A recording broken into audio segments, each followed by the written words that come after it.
Hi there, I'm Christa with Fixed Fee IT, Portland, Oregon's best IT support, and welcome back to our series on how to use Microsoft Teams and the Microsoft Outlook web app. Today's tutorial walks through how to create a Microsoft Teams meeting in the Outlook web app.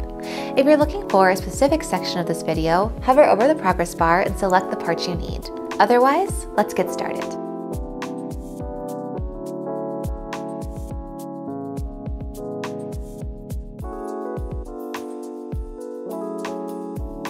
To begin, we are going to start by opening our Outlook web app.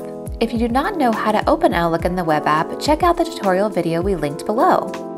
From the Outlook web app, we are going to open our calendar view by clicking on the calendar icon in the left panel. Once you are in your calendar view, you can create a new meeting by either double-clicking on your chosen day on the calendar itself, or by going to the upper left of the screen and clicking New Event.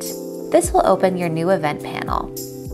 We are going to create a new Teams meeting with our friend Caitlin. Under the date and time settings, you will see a switch labeled Teams Meeting. Selecting this option will let the Outlook web app know the meeting you are setting up is taking place in Microsoft Teams. And there you have it! Now you should be able to create a Microsoft Teams meeting in the Outlook web app. Check out our other Microsoft Teams tutorials in our playlist to learn more. And if you still have questions, feel free to reach out to our team at Fixed Fee IT. And thanks for watching.